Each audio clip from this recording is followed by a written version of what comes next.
Welcome to Extension Connection on Super Talk 1270. Thoughtful information and discussion with experts from both Burleigh and Morton County Extension Service offices. Extension Connection provides advice on family nutrition, issues in agriculture, lawn and garden, community leadership, flood recovery, homeowner concerns, and so much more. Live from the Super Talk 1270 News Studio, this is Extension Connection.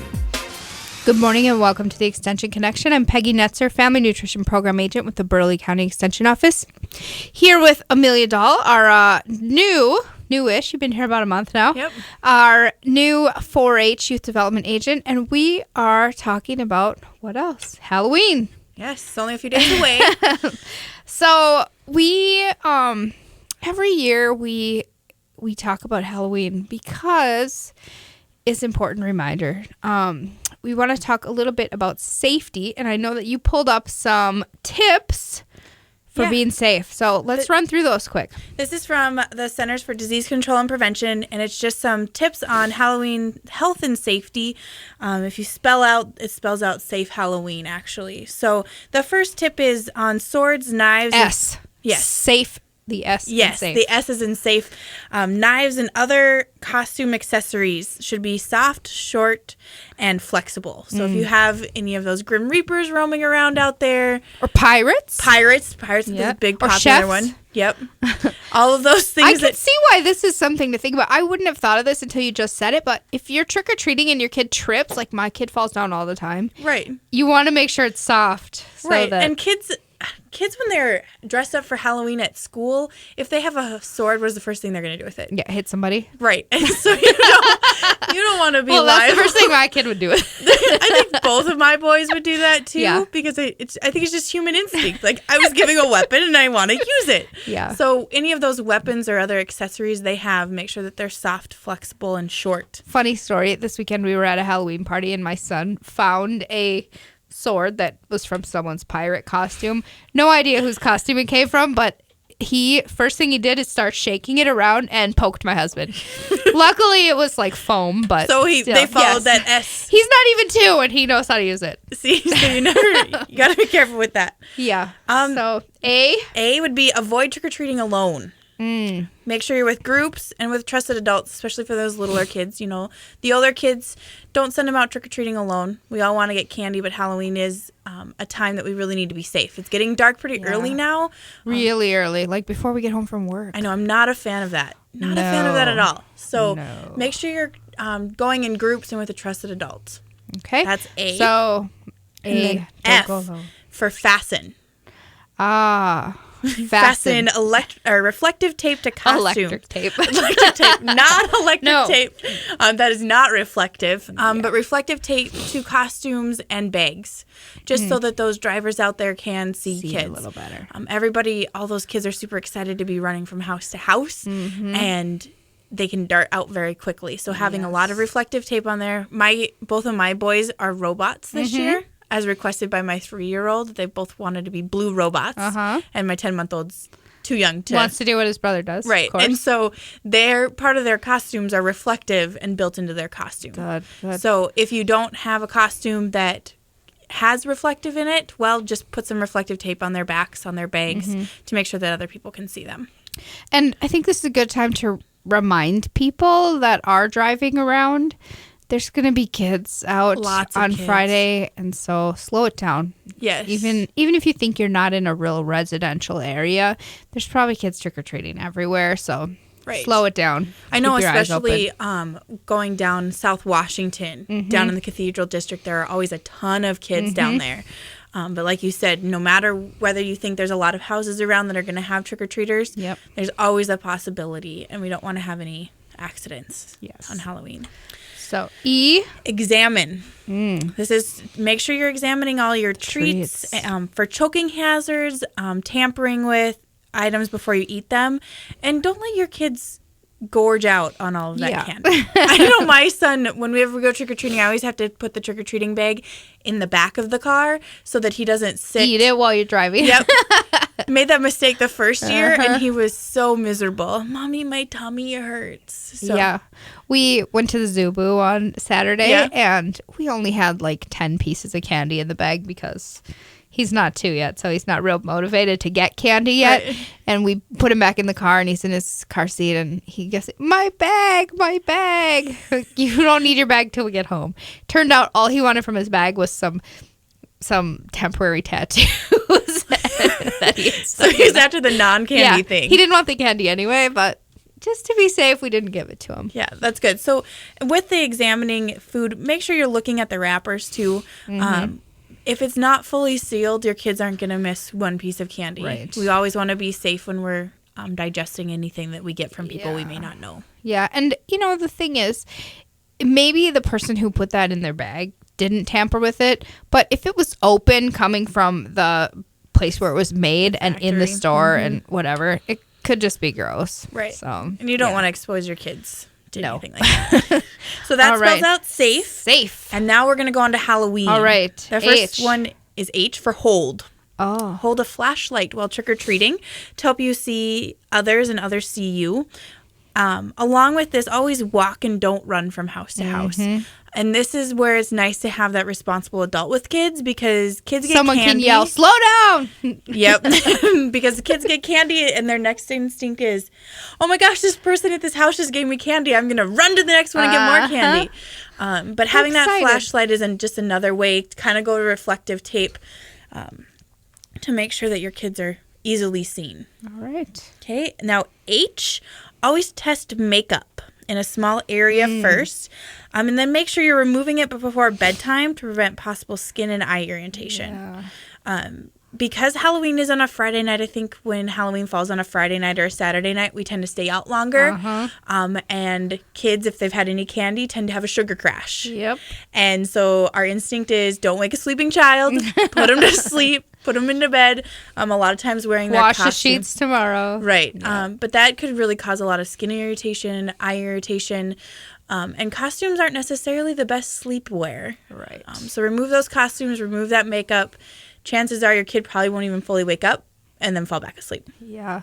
And, makeup is a funny thing because a lot of kids are sensitive to really random stuff. So it could be just the coloring that's in the makeup that they could have a reaction to. So to test it beforehand on, a small spot on their arm or something instead of putting it all over their face. So if they are going to have a reaction, then it's in a place where it's not as noticeable. Right. It's not, they're not covered in hives all over their face. They have just a few little hives that you can manage and treat that. Yep. Next one is L. Look both ways before crossing the street, and make sure you're using established crosswalks whenever possible. That's a big one. And this also is advice for drivers. Watch for kids darting out from behind parked cars. Yep. And I think, crosswalks are important. A lot of people don't use them. On Halloween, probably a good idea to do that. And we have to take a quick break. We're going to come back and we will do a recap and finish out our Halloween safety. Yes.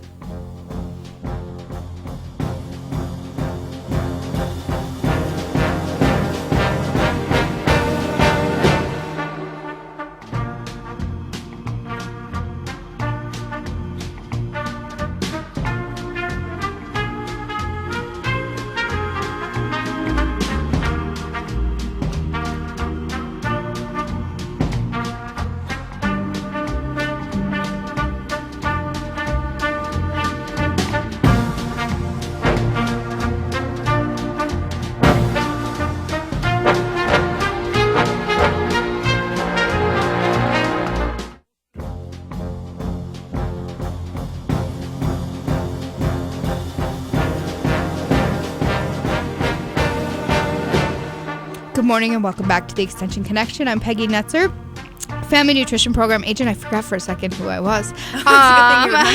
Family Nutrition Program Agent with the Burley County Extension Office, here with Amelia Dahl, our 4-H person, and we are talking about Halloween safety. It's an important time of year to remind people to be safe this week. We were running through the CDC, gave some tips that spell safe Halloween, and so safe, we had S was what? Swords, knives, and other costume accessories, short, soft, and flexible. All right. A for? Avoid trick-or-treating alone and always have an adult with you. F? Fasten reflective tape to costumes and bags to help drivers see you. E? examine all treats for choking hazards and tampering before eating them, and also to limit the amount of treats you eat. All right. And then we went to the Halloween, the H. H is hold a flashlight while you're trick-or-treating so others can see you and you can see them. And then also a reminder there to walk and not run. Yes. You know, one thing when we were talking about that, I love when kids have glow sticks. Yes. If you don't want your kid to take a flashlight, get them a glow stick. You can get a pack of 10 or something at the dollar store. Well, and then like the dollar section at Target too. Has Yeah. them. Super nice. Well, and kids like those. Yeah. They're And fun. it's easy. You can strap it on them so you don't have to drop it or whatever. So, all right. A. Was always test makeup in a small area before you're covering your Yes. child's face in it. And take it off before you put them to bed. Yes. And then our first L that we talked about before the break was to look both ways before crossing the street and to use those crosswalks whenever possible. Right. And if you're in a neighborhood where there aren't any crosswalks, try to cross at the corner. So Yes. instead of jutting from one house to the next across the street, maybe go all along one side, get to the corner, cross, and then go back on the other side. Yeah. And again, just another reminder to drivers to really be watching Yes. for those people at corners, in between cars. We want to have a safe Halloween for everyone. Absolutely. All right. The second L. Is lower your risk for eye injury by not wearing decorative contact lenses. Oh. And this one I think applies more to the older kids and the adults. Yeah. They have some of those funky Contacts. contacts. And some of them are okay, but I know that some people try and dye their own. And Ooh. that can really cause... I had never heard of this. Yeah, they use food coloring to dye them, and that's Ouch. not safe for your eyes. No. I can't imagine that wouldn't hurt really, really bad. Right. I wear contacts, so I never thought of decorative contacts, but I wonder if my regular contacts can be like decorated or something for holidays. Well, they have the ones that are like printed on, so your eye looks like a cat. Or they And you change your just slap eye it in color. over your other contacts? No, or? it's instead of your other contacts. Oh, so you can't see. Well, you can. Really? Because you can get them prescription. Oh. Yeah, they've always kind of freaked me out. If you've Yeah. ever looked at somebody who has like a cat eye, I haven't. it's kind of scary. I've also seen somebody who has like an 8-ball. Mm. Yeah. You don't realize what you're expecting. I've when never looking seen at these. an I'm going eye. to have to Google this later. Yes. so So don't use those because they can screw up your eyes. yes.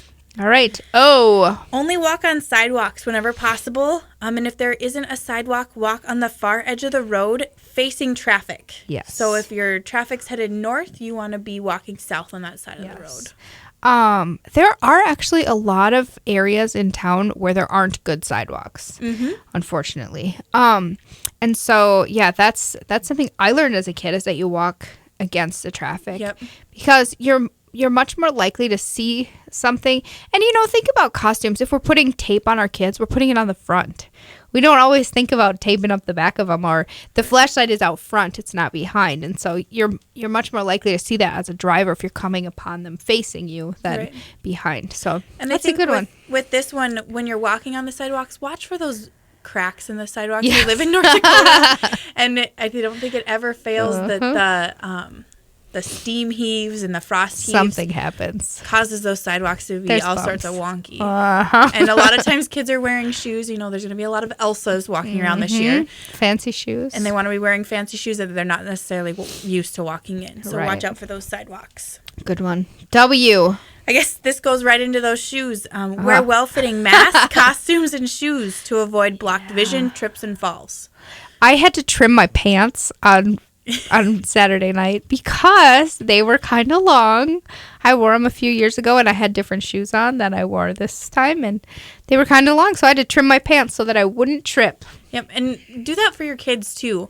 It's really easy to go to the store and grab an Elsa or a Yep. princess dress off the shelf. But if it's too long, your kid's going to be tripping Yep. over it at school that day, and we don't want any hurt kids. Yeah. Dangerous. Yes. Masks are something that that I always have a concern about because I always think you can't see very well when you're wearing one. I've never worn a mask that I could see well out of. I Yeah, choose your not to wear peripheral- them now your that I'm peripheral grown. vision is really... Yeah, and so to wear a mask and then have clothing or shoes that is a tripping hazard is a double whammy. like You're a- asking for your kid to get hurt. 3 strikes, you're out kind of deal. Yeah. And getting hurt really ruins the fun of Halloween. So much for trick-or-treating. We got to go home and clean up your scrapes. Right. So not enough candy for mom to take the next night, right? Yeah. So the next one we go on to is E. The first E would be eat only factory-wrapped treats. And this, avoid eating homemade treats from strangers. So if I think the from strangers is the key. Right. If you're going to Grandma and Grandpa's house and Grandma's made her famous popcorn balls, by all means, enjoy that. But if you're at a random stranger's house and they're giving out Rice Krispie bars or something. Rice Krispie bars, caramel apples, be a little leery of that. It's not saying that that person next is doing any harm, but we don't know how the area that was prepared in. Or, you know, allergy-wise, we're going to talk a little bit about allergies later, but you just don't know if there was some contamination. So We always got to watch out for that kind of stuff. Yeah. I'm going to tell you a little story. When I was a kid, there was a gal in our town who made probably the best popcorn balls in the entire world. And everybody fought to go to her house because you knew that you would get a popcorn ball. And that's something that in a small town you can do because everybody knows everybody. You know that lady. Like, she volunteered at our school. She was totally safe. But yeah, it was funny that you said popcorn balls because it made me think balls are a big that was Halloween the best thing. part of our Halloween as kids, was getting the popcorn balls from her house. See, we fought over a house that gave out a can of pop and a regular sized candy bar. Our grocery store did that. Oh, really? Small town. Yes, very small town. Next, our second E is enter homes only if you're with a trusted adult and only visit well-lit houses and never, ever, ever accept rides from strangers. Yeah, that's a good one. I never went to houses that didn't have the light on as a kid. Like, that was the rule in our town. Like, if you didn't want trick-or-treaters, because some people just, like, I don't know, if you work a night shift or something, you don't want trick-or-treaters coming to ring in your doorbell. Or, like, if you're out of candy. Or if you have a dog like mine that barks at everything, I don't want anyone coming and ringing the doorbell because he freaks out. Yeah. So we'll stand outside or put our candy outside or something. But, you know, if the light is off, don't go to that house. Right. It's an easy thing to do. Jump over that one. And there's definitely a lot of houses in town who have their Halloween lights up. Yep. When I was driving to work this morning, it was still pretty dark. And I was driving down Rosser, and there's a really cool decorated house that has like a mummy hanging from their top. And they definitely got in the Halloween spirit. I feel like I could take my kid trick-or-treating there. Yeah. Yeah. So make sure you're only going place. to well-lit houses and don't go into anybody's house. No. I think that's just good common sense. And part of having an adult with while trick-or-treating is that they're probably going to advise you against that. Right. Stand inside the doorway. It might be cold on Halloween. Funnel those kids up so they're not tempted to go inside. Then the last letter in Halloween we have is N. And that is for never walk near lit candles or luminaries. And be sure to wear flame-resistant costumes. yeah. There's a lot of potential for very bad things to happen with candles and costumes. loose clothing. Yeah.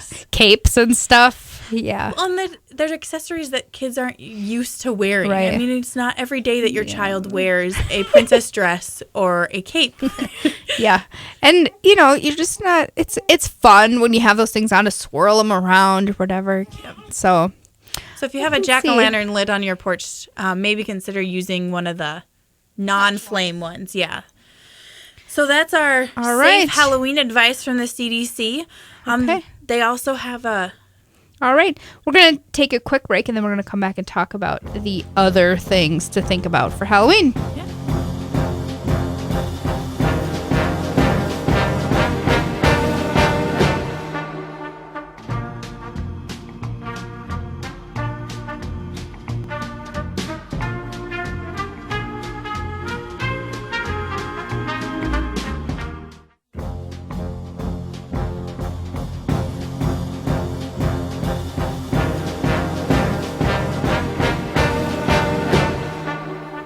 Good morning and welcome back to the Extension Connection. I'm Peggy Netzer, Family Nutrition Program Agent with the Burleigh County Extension Office, here with Amelia Dahl, our 4-H agent, and we've been talking about safe and healthy tips for Halloween.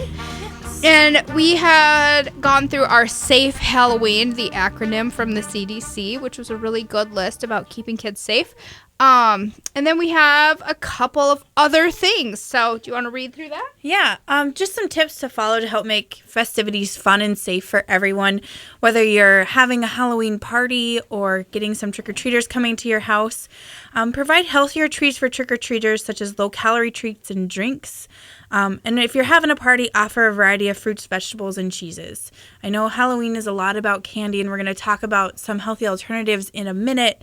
But maybe avoid giving out Reese's peanut butter cups like everybody else in the neighborhood, as much as I love them. Yeah.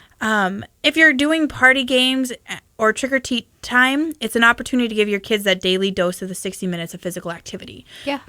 Trick-or-treating while you're getting candy for it is also great exercise to be walking. I know as a kid, we walked many, many miles on Halloween because there was candy at the end of the tunnel.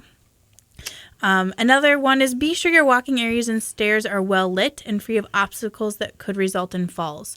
So if you're going to be having trick-or-treaters over to your house, make sure your walkway is clearly lit so they can see that. And like we talked about in our acronym, try and avoid using the candles or luminaries with open flames just because we don't want that fire hazard for those children. Right. Keep those candle-lit jack-o'-lanterns and luminaries away from doorsteps and anywhere that your kids are going to be.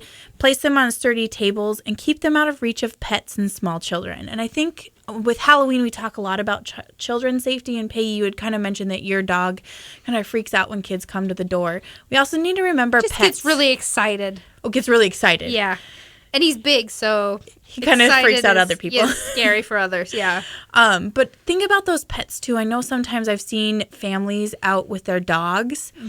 If your dog doesn't do well with strange people, Halloween is probably not the best time to be going for a family walk. Yeah. People dressed up in Grim Reaper costumes, lots of kids running around making noise. All is very stressful for any animal you have. It is. So if you have an animal that's doesn't take well to a lot of people coming and going, maybe Or just isn't used to it. yeah. Maybe considering doing something else at your house and having people ring your doorbell. Right. And then just a reminder, I know we've said it before, I'll say it again. Drivers, please be careful when you're out on those roads. Those trick-or-treaters are out there. They want to have a good time. So we need to make sure that we are being safe as well as drivers. Yes. So, Peggy, we had touched a little bit on offering healthier alternatives than candy. Yeah. What do you have?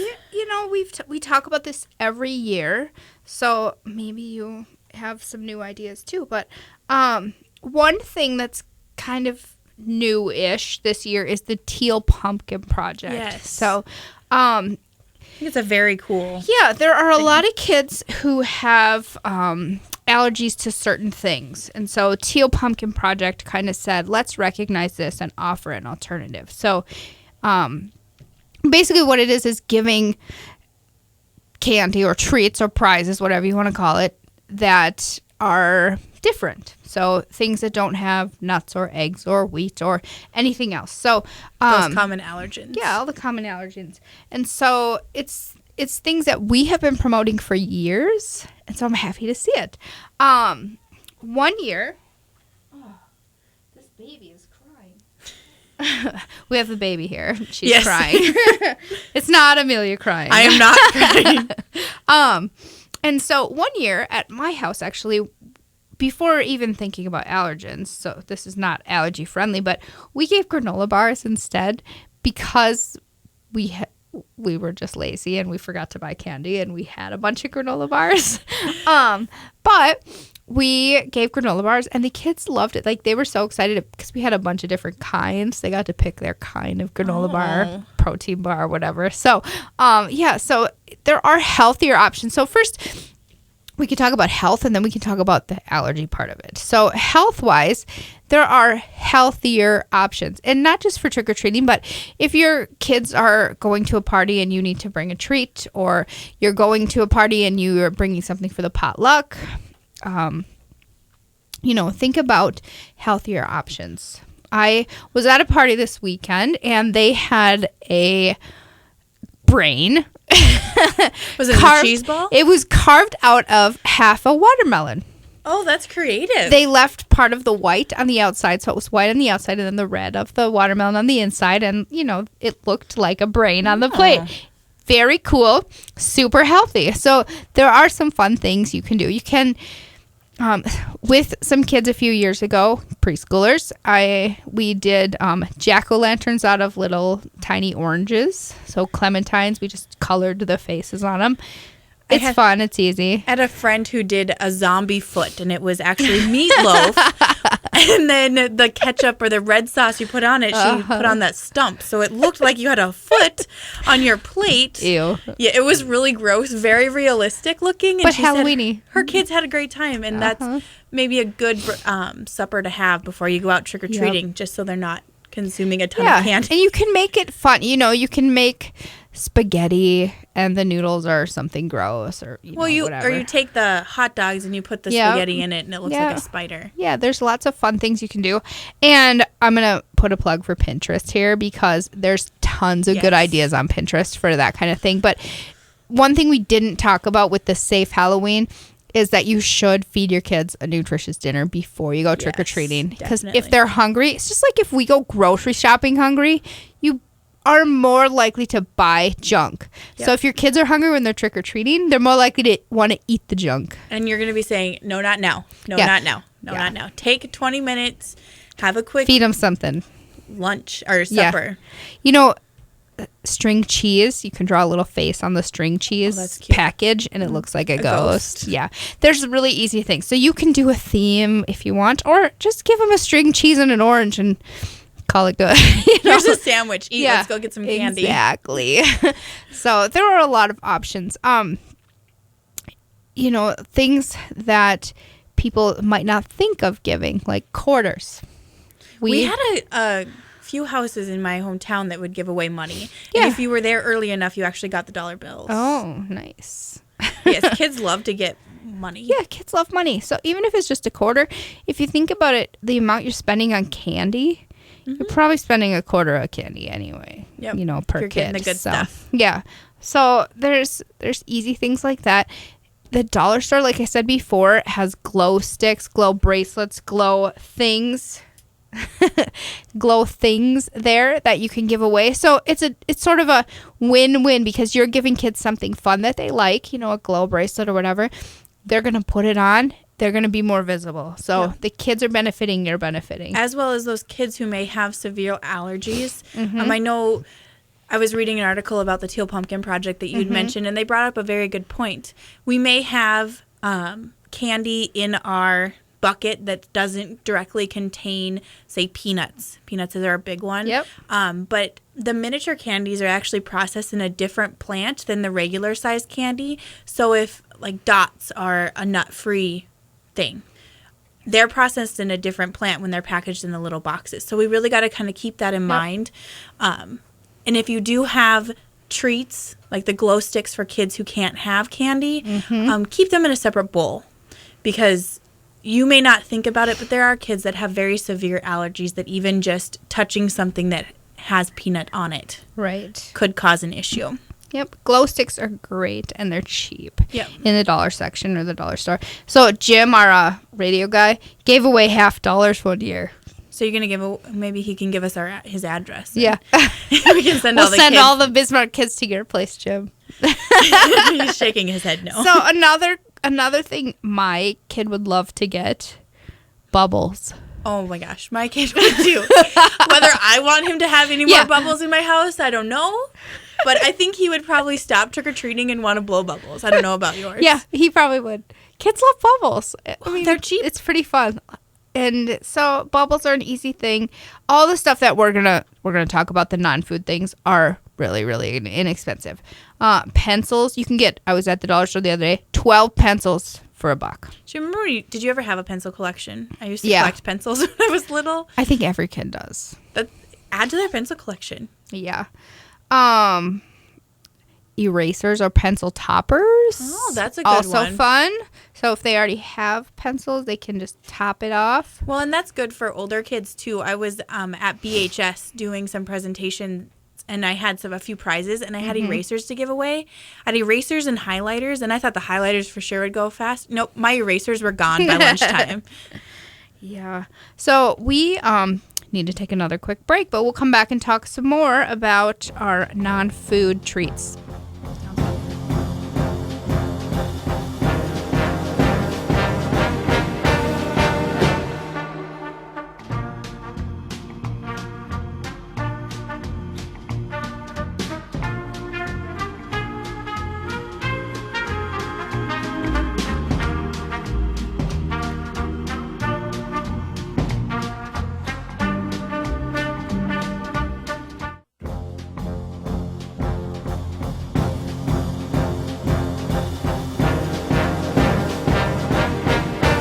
Good morning and welcome back to the Extension Connection. I'm Peggy Netzer here with Amelia Dahl, our 4-H person. We are talking about non-food treats. Yes.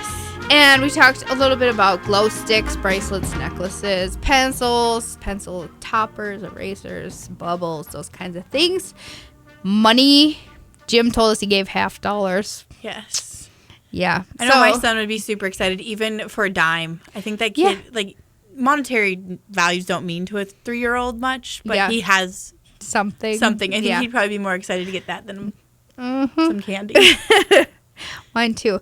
Some other ideas, and we kind of talked about the Teal Pumpkin Project and how it's an option for kids who have allergies to get non-food treats, because you don't know necessarily what's safe and what's not for certain kids. So a lot of people are basically, the teal pumpkin is a little sign that says non-food treats are available here, and has some sort of little suggestions. So we're running through those. And they also, the candy is fun, but you get to a point where it's like, holy smokes, how many more Dum-dums. Yeah, how many more dum-dums do we really need, right? So it's good to have a little variety, and especially when kids are little, like our kids, they don't care about the candy. No, they my care kid about likes getting it- something. Likes it for like a day or two, and then the novelty of it's worn Yeah. off. Like, I'm pretty sure I still have Halloween candy from last year. Mine just likes putting things in the bag. Yes. he wants to hold the bag, but he wants to just get the candy in his hand and put it in the bag. That's all he cares about. Well, that's that age. They like to Yeah. put things in. It's theirs. Yep. So some other ideas: little slinkies. Oh, that'd Kids be like fun. slinkies. Here's one that I don't necessarily agree with: whistles, Oh gosh, no. kazoos, or other noisemakers. No. Please, parents. All the Or parents please, in the room are saying no. Please, non-parents, don't do this to the rest of us.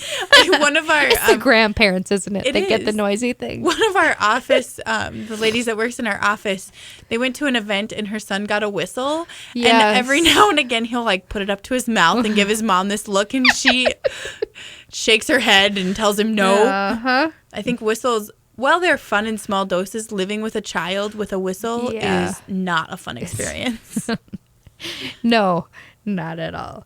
Bouncy balls. Oh, Kids my kid would love that bouncy too. balls, or balls of any kind. Mine likes finger puppets or other little tiny toys like that. A fun one: spider rings. Oh yes, You can get like 200 in a bag for $1. I think they're so cheap, but they are. they're a fun thing to have. We were at Zubu this past weekend for 4-H, and I had a bunch of those like little fake bugs Oh, yeah. on the table, and this kid walked up to get some candy, and he thought they were real and started screaming, "Bud! Bud!" And so I like picked it up to show him it wasn't real, and he ran away because He thought you were just weird picking up bugs. picking up a real bug. So they are Nice. definitely fun. Yeah. Vampire fangs Oh, or weird teeth. Things they can use for costumey dress-up stuff later. yeah. Mini notebooks, so they can write notes to themselves. Playing cards, like Old Maid and stuff. They make little Like ones little of those. tiny Yeah. ones. Bookmarks. Do kids still have like actual books? Yeah, mine does.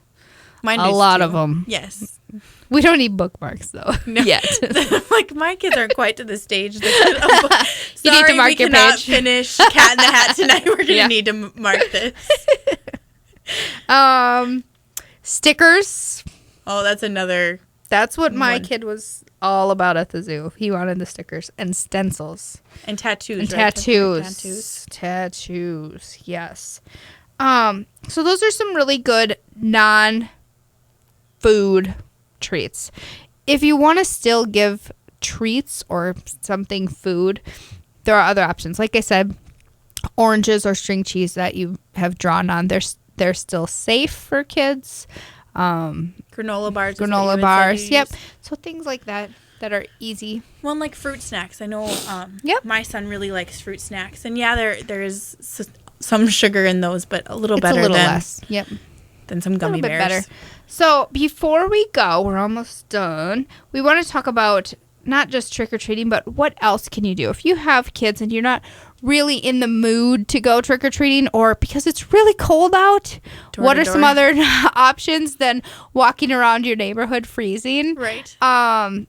There's a lot going on in town. There is. There's several churches are doing the trunk or treat, which Yep. they have their members. So you're still outside, but you're not going big distances. Right, and So it's not door to door, so it's a controlled environment. So if you have kids that are runners that tend to take off across the street, even if you are watching them, these are a good alternative because they're sort of contained. Right, and the way those trunk or treats work, or they have people decorate their cars. Yeah. There's another agent from Morton County that said her family's all dressing up like superheroes, and she's gonna decorate her van like the Batmobile. And so That's fun. That's gonna be their trunk or treat. So it's an opportunity for your kids to see fun things in a Yep. controlled environment and not have to walk so far. Yeah, and the mall, again, is doing trick-or-treating at the stores in the mall. Yep. And the stores that are participating will be marked, of course. And Yep. it's Friday from 5 until 6, so it's not a very long period of time. But No. you can get around the whole mall in an hour. Yes, definitely. Take your So. kids there, let them get a few pieces of candy, and then maybe go to one of those trunk-or-treating events. Yep. Another option in town is a lot of the retirement communities. Yep. Or have assisted living. Assisted Yep. living have all of their residents come into like a big room or down a hallway and let kids trick-or-treat there. Yeah. That's usually what we do, and Yep. they absolutely love it. They do. They love seeing the kids. My husband's grandma is at one of those places, and she asked on this past weekend we saw her, and she asked if we were coming by on Halloween. I said, "Well, we'll see." Well, if you think about it, they probably used to have all sorts of people come to their house trick-or-treating, and now living in a retirement community or assisted living, they don't really have that opportunity. And I Right. think a lot of times those people get forgotten. And they miss kids. Yeah. Yesterday, the baby was crying in the office, and there was an older man in there taking a test, and he came out, and I said, "I'm really sorry." And he said, "I love hearing babies cry." He said, "It's been a long time since we had our own babies crying." So it's one of those things where you just have to think about, back when they had kids, they were doing the trick-or-treating and all of that. Right. And so it's a good memory. It is. And I think my kid loves to go there because they give out really good candy. They do. And the one that we've gone to in the past actually gives out popcorn, which is Oh. another good, healthy snack to have. Yeah. So think about some alternatives that you could go to besides those door-to-doors. And that's not saying door-to-door is a thing of the past, just Right. some alternatives. It depends on your kids and your timeline and what works for your family, I think. Definitely. That's the best way to do it. And then before we go, we want to talk about some things we have going on in the office. Yeah, we have several project days coming up that are open to youth. Our first one is actually coming up November 17th, and this is a project day for macrame. And what this is we have a 4-H member and her mom who are going to come and teach youth how to do macrame. It is November 17th at our 4-H building over on Expressway. It is from 6 to 7:30, and there is an $8 fee to cover supplies for the class. Right. So there's no requirement to be in 4-H. It is open to Anybody can come as long as they're the right age, Yep, right? age is 8 and older. So Okay. if you have a child who's maybe interested in it, or you're looking for something to do on November 17th, it'd be a good opportunity to come out and learn a new skill. So can you tell us what is macrame in case people don't know? Macrame, when people hear macrame, the first thing they think of are those plant Planters, holders yeah. that used to hang in your grandma's corner of their living room that were made out of green. Uh-huh. But I don't know if you remember growing up, Peggy, making friendship bracelets Yes. and tying knots. Yes. Macrame is the art of tying knots to make something. When I was looking at some different macrame projects, they actually had some really cool shawls that you could make out of macrame. I didn't know that was a Scarf thing. or something. Yeah. Bracelets So are it's kind of of like knitting or crocheting, but you're without tying tools. knots. Yep. You're making knots for decoration. So that again is November 17th from 6 to 7:30. And if people are interested, they can give our office a call, and that number is 221-6865. We'll get you registered for that. The other one we have coming up is actually a 2-part project day. It is being presented by Dakota Media Access. And we have very good friends at Dakota Media Access. Yes. This is going to be cool. This is going to be really awesome. If you have kids, this one's open to ages 10 and older.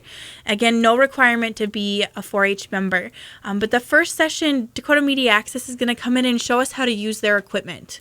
So our kids will actually be able to use actual filming equipment, which will It's good quality. Yeah. Yes. And then the second one will be editing. So again, using making their the video equipment. and then editing. Yeah. Cool. So a lot of stuff coming up. Give us a call, 221-6865. We have a lot of stuff coming up this time of year, and we'd love to get more people involved. All right. And as always, our website is www.agag.ndsu.edu and then a backslash, I almost said backsplash, Burley County Extension. Yes. And we'll be back in 2 weeks. Have a great week.